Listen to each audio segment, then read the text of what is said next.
O Cláudio Humberto, direto de Brasília, vai contar pra gente o que mais está pegando hoje na política, né, Cláudio? São dois temas que são, rapidamente eu vou colocar aqui.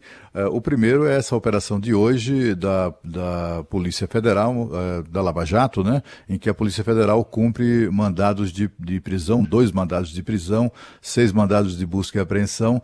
Trata de maracutaia, de fraude de licitação, pagamento de propina na Transpetro, que é uma subsidiária da Petrobras, isso no âmbito das investigações da Lava Jato, como eu disse. Foram presos os irmãos José e German Eframovich, que são sócios e donos, são sócios de empresas e controladores da Avianca, mas também de um estaleiro chamado EISA, um estaleiro que foi contratado de forma fraudulenta pela Petrobras, pela Transpetro, para o fornecimento, para a construção de navios. E causa uma certa comoção isso aqui, uma certa expectativa, porque, afinal de contas, a Transpetro foi presidida por mais de 11 anos pelo ex-senador cearense Sérgio Machado, que por indicação do senador de Alagoas, Renan Calheiros. Mais de 11 anos era Renan Calheiros que mandava na Transpetro, que acabou alvo também da Lava Jato, inclusive com acordo de delação premiada do Sérgio Machado. O outro tema que eu gostaria de trazer aqui rapidamente é a decisão de ontem à noite do Tribunal Superior Eleitoral derrotando uma estranha pretensão. Quer dizer, para quem o conhece não é tão estranho assim, né, do ponto de vista político, mas a pretensão do ministro Edson Fachin de inventar um novo crime, né, um novo crime eleitoral. A gente sabe que o Tribunal Superior Eleitoral é dado mesmo a legislar em todo ano de eleição. Eles sempre inventam uma maneira de acrescentar uma regra ali, eles legislam como com a mão na cabeça para não perder o juízo. O fato é que o ministro queria criminalizar o que ele chama de abuso de poder religioso. Ele queria colocar no mesmo nível do crime de abuso de poder econômico, o crime de abuso de poder político, que já estão previstos na legislação. Abuso de poder religioso, não.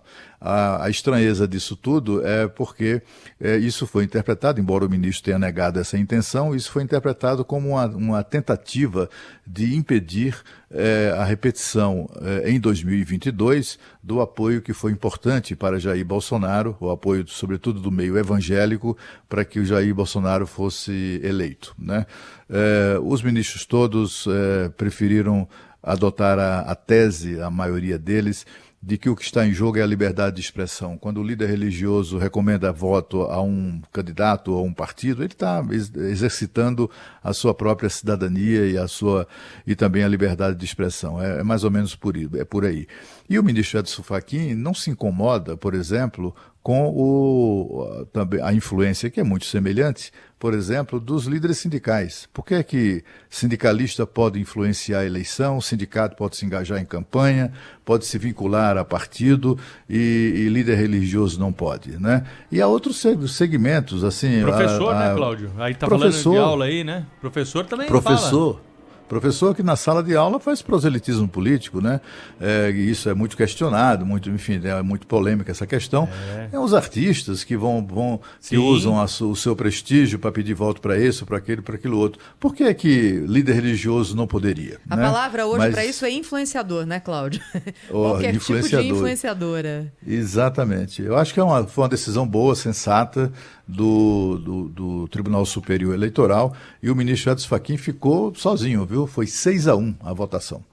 Isso aí tem que ser melhor debatido, né? E acho que nunca vai passar um projeto desse, pelo menos enquanto estivermos com uma sociedade organizada do jeito que nós temos hoje. É claro, né, que se tiver aí, né, Cláudio, algum tipo de uso de dinheiro, né, aí Sim. vai para o outro lado, aí você vai pro abuso de poder econômico, não cai ali na esfera religiosa. Agora, um simples sermão ali falando de um candidato, você pode ficar mais contente ou menos descontente com o padre, com o pastor, seja lá quem seja a autoridade religiosa ali em questão. Mas é exatamente isso que você falou. É papel de cada eleitor também sair por aí tentando influenciar os seus amigos, as suas redes, a conseguir mais votos para aquele candidato em que você acredita, né? Faz parte. É o direito dele. É o jogo democrático, é assim.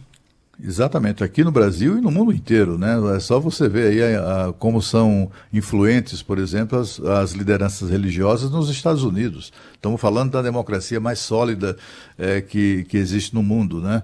E eles são muito influentes mesmo, e também participam do processo eleitoral, são eleitos, reeleitos, enfim, lideram partidos, pedem votos. Bancada, isso né? acontece Tem bancada na Europa, importante, né? Tem bancada religiosa, né? Exatamente. Aqui a gente trata o eleitor como se ele fosse meio bobo, sabe, Cláudio? Ah, um coitadinho ali, ingênuo, precisa ser protegido. Isso talvez, né, lá nos idos de 1910, talvez fosse até realidade, mas hoje isso não se aplica mais, não é? Essa coisa de você proteger o eleitor à véspera da eleição de qualquer mensagem eleitoral para ele não ser influenciado e ele ficar 48 horas trancado em casa pensando. Quem que teve essa ideia brilhante, né? Isso é uma idiotice. Imagine. De tempo subestimar do TSE, o povo, né? TSE tem coisa mais importante para fazer, né, Cláudio? Olhar as contas aí, fiscalizar melhor esse dinheiro público que está sendo entregue aí na mão dos partidos, dos políticos, né? Para isso que a gente espera aí algum tipo de providência da Justiça Eleitoral. Tem que parar de subestimar o povo e deixar que o povo se manifeste, mas, sobretudo, que se cumpra a vontade popular, né? Houve um período que o povo, sem se importar muito com essa história de esquerda e de direita, fez opção por um lado. Não deu certo, deu errado, né? Deu defeito, como é uma expressão muito usada na minha terra, deu defeito, então fez opção por outro, entendeu? Exatamente o oposto daquele. Não der certo, não, entendeu? Isso, esse é o processo democrático mesmo, é um processo inclusive de crescimento, de evolução, pelo qual o Brasil vem passando galhardamente.